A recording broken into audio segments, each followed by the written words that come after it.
Broncos country, what's going on? Hope you guys are having a wonderful day. Bo Nix is looking great. Even Mike Klis came out with an article today after day 6 of OTA saying that he looks ready. We're going to dive into some of the footage that I've been able to find from OTAs day 6, the second day the media has been allowed to cover, be there to watch all the Broncos. I'm going to get into it here in a minute. Of course, y'all hit that like and subscribe. We're on our way to 1,000, and let me know your thoughts in the comments about what we're hearing about Zach Wilson, Jarrett Stidham, and most importantly, Bo Nix. I think that this quarterback room should shape up to be a strong one, and let's go ahead and get into it, see what people have been saying that were at practice, okay?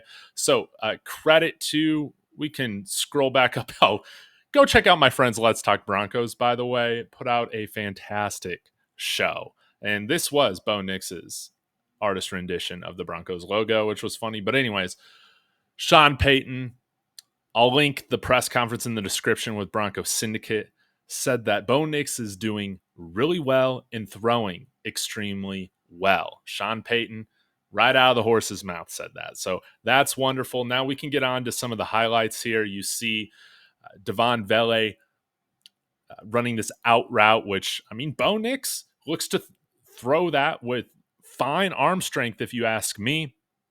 Again, one of the things that I've noticed during the time at OTAs has been his quick release, and they continue to be working on that. I think as a room as a whole is just getting the ball out quickly. We don't want to take sacks.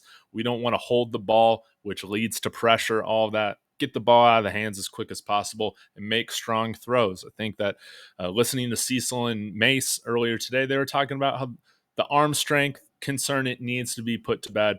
Bo Nix has plenty of arm strength to make all the throws at the NFL level just fine. So here is another really interesting highlight here where they've had him working on like a handoff and then doing a quick release throw to the flat, wanting to lead that receiver out towards the sideline. Again, working on a compact release, efficient footwork. And that's one of the things I like about Bo Nix is that sometimes he operates, he always says this, you don't need to operate, or rather you have to operate like there isn't a clean pocket sometimes. And that's very true. The pocket isn't going to be perfect. And so you have to understand when you need to provide just a little step forward to help get that ball out on time quickly versus when you have the space and you have the time to really step up into that throw with a full stride, right? Interesting stuff. Ryan Edwards had some other stuff that I'll get into videos later on as we get into the weekend, but Jonah Ellis is looking great. He also said Jarrett Stidham, Marvin, Mims had the play of the day. Jarrett Stidham also getting rave reviews. Mark Lewis, you got to be ecstatic about that. Maybe Jarrett Stidham really does win this job and has a chance to really prove himself. Again, being in the same offense for over a year, he hasn't been awarded that luxury. Here, Respect My Co's has this screenshot of Mike Klis's article. We'll go ahead and get to it. But he said that Bo Nix looks ready, and then Tyler Columbus saying Bo Nix looked fine again. So maybe Tyler Columbus isn't as bullish on Bo Nix, and that's okay. But again, fine. I will take that. Now, let's go ahead and get to Mike Klis's article. Then we'll wrap this thing up. It may be only the month of May, but there may not be any hits allowed on the quarterback, but Bo Nix is ready. That is what you guys need to take from this. But Bo Nix is ready.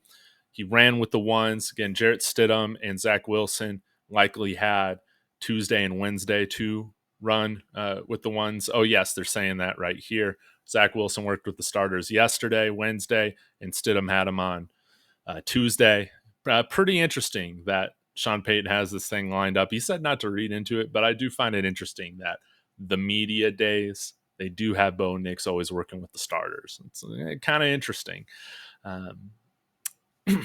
But see what Payton said here. All three of them are doing well. Specifically to Bo, he's doing really well. He's picking it up. There's a lot that's going on. He's throwing the ball extremely well. I think he meant to have that after there.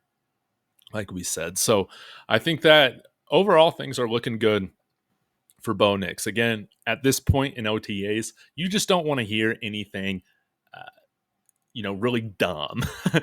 Sometimes we heard things like Paxton Lynch just like airmailing dudes like 20 yards over their head. I know DMAC has talked about it nauseum over the years about how there was this big skid mark at the Broncos facility from where Paxton Lynch just airmailed a pass and it left a mark that lasted on the facility wall for years. I don't want to see anything like that happening from Bo Nix. Also, I don't want to hear things happening like what we heard about Zach Wilson last week, tucking the ball down and running in 7-on-7s. No, thank you. I don't want any of that. So the fact that we haven't heard any of that about Bo Nix is great. Again, we've only been able to see 33% of the practices so far. So we still have very little insight to what is actually going on day by day. But from what window we do see, I think all signs are looking positive. He's picking things up well. His arm strength looks good. His release looks fine, and they'll continue to fine tune those mechanics and prepare him. My hope is that week one, he is the starter, but I'll talk to this at an individual video regarding Jarrett Stidham. If Stidham is winning this job, then he should have the right to start. So, again, I just want the best player possible starting for us. Whoever is starting needs to earn it, whether that's Bo Nix, Zach Wilson, or Jarrett Stidham. So, y'all let me know your thoughts in the comments. Again, apologies. Not as many highlights I've been able to find this week with Bo Nix as compared to last week, but maybe there'll be some more pop up over the weekend that I can highlight to you guys as well. Thank you so much. Like, comment, and smash that subscribe. We're on our way to 1,000. Broncos country. Lucas Kroll film coming this weekend. I'll be back soon. And as always, y'all,